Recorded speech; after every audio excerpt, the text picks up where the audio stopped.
Hey, how appropriate for what's coming up at the end of this week. You know how we all feel like we're living the same day over and over again? Well, my number 9 favorite movie, Bill Murray's character has that happen to him a lot. That's right, Woodchuck Chuckers, it's Groundhog Day. I apologize for that, but no reason to really say this, but I'll say it anyway. I think Bill Murray is one of our greatest living actors. He's a guy who...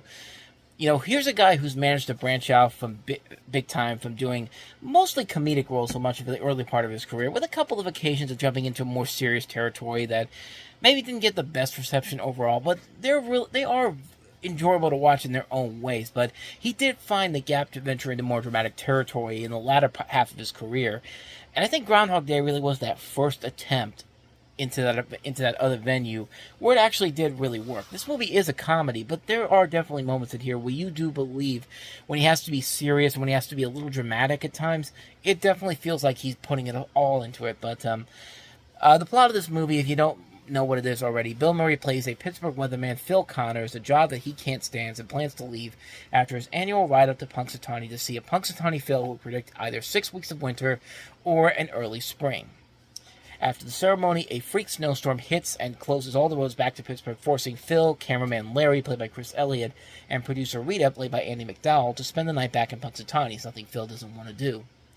The next morning, Phil wakes up to the sights and sounds of the previous day before and realizes that he's woken up on Groundhog Day morning again. He finds himself reliving the same day over and over again, and after becoming depressed and suicidal, he re-examines his life and what his priorities should be, and by the end of the film, life starts returning to normal with Phil turning over a new leaf. Now, as I said before, this is one of my all-time favorite movies, and this is definitely high up there for a number of different reasons. For one thing, it's a great premise, and the way it's presented is incredibly well done. Credit should go to Danny Rubin and the late, great Harold Ramis for the script, which does a great job of combining just enough of both comedy and drama to not be overused on either account. Another thing that I think makes this movie work is that you never get a real, concrete explanation for why Phil is going through this. Why is this guy the only one that's experiencing this and not everybody else? Usually that would be a point of criticism in the film, but in a movie like this, you don't really need to know the explanation. In fact, I've actually read some things about what the original concept was supposed to be about how this happened.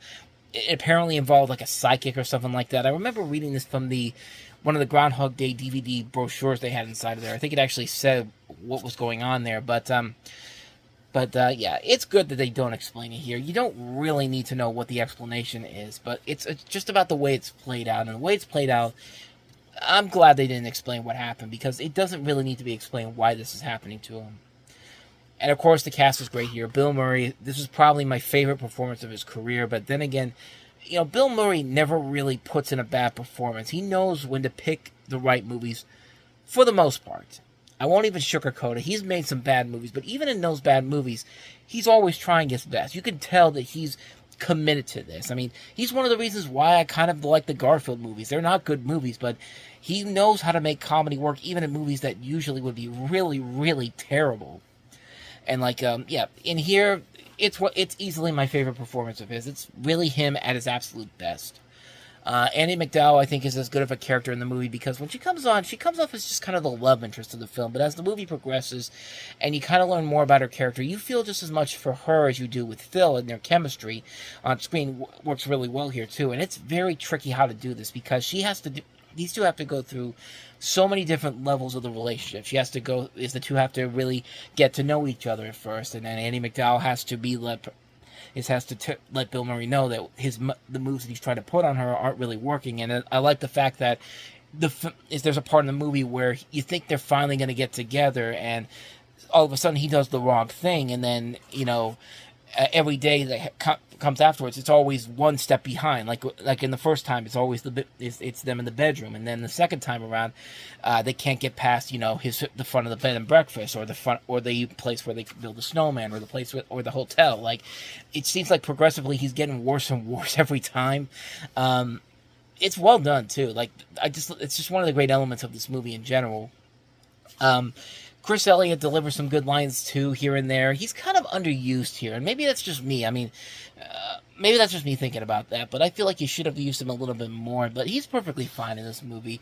How can you forget Stephen Tobolowsky as Ned Ryerson? I mean, he's hilarious in the movie. His character is just that perfect energy of somebody that we all know, that annoying person that gets on our nerves, and when they're out of our line of sight, when they are in our line of sight, you have no choice but to just persevere, try to get through.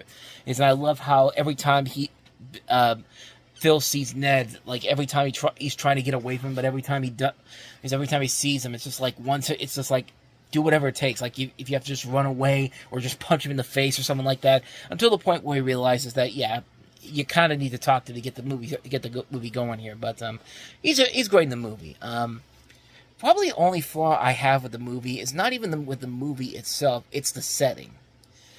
This is set in Punxsutawney, and it wasn't filmed in Punxsutawney. It was actually shot in Woodstock, Illinois, with a couple of aerial shots filmed in Pittsburgh. I should know this because I live close to where the real Punxsutawney is. I guess the reason why they didn't want to shoot this movie at the real Punxsutawney is because Gobbler's Knob is about 2 miles away from Punxsutawney, and they did it in another town so that Gobbler's Knob can look like it's within the town. And when you watch this movie, and if you have been to Punxsutawney, you will know right away that this place does not look like the real Punxsutawney. And just like, like I said, I live close to it. Maybe not super close to it, but about 2 hours away from there.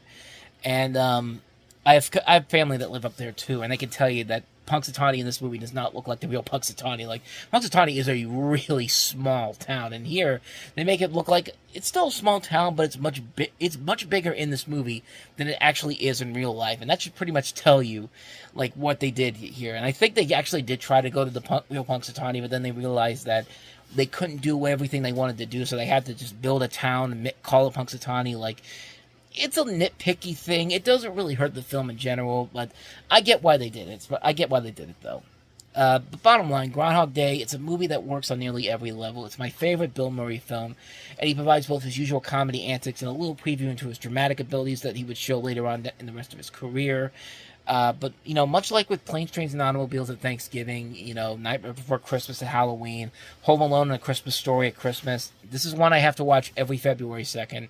I watch it so many times when they play it on TV, it's just like, I never get tired of it. It's a movie that I love every time I watch it. Groundhog Day, my number 9 favorite film of all time. So with that said, that's going to wrap up this episode. If you want to see what I said about my 10th favorite film, Who Framed Roger Rabbit, click the video below, check out some of the other videos I've done, and I'll see you guys next time. So until then, take care.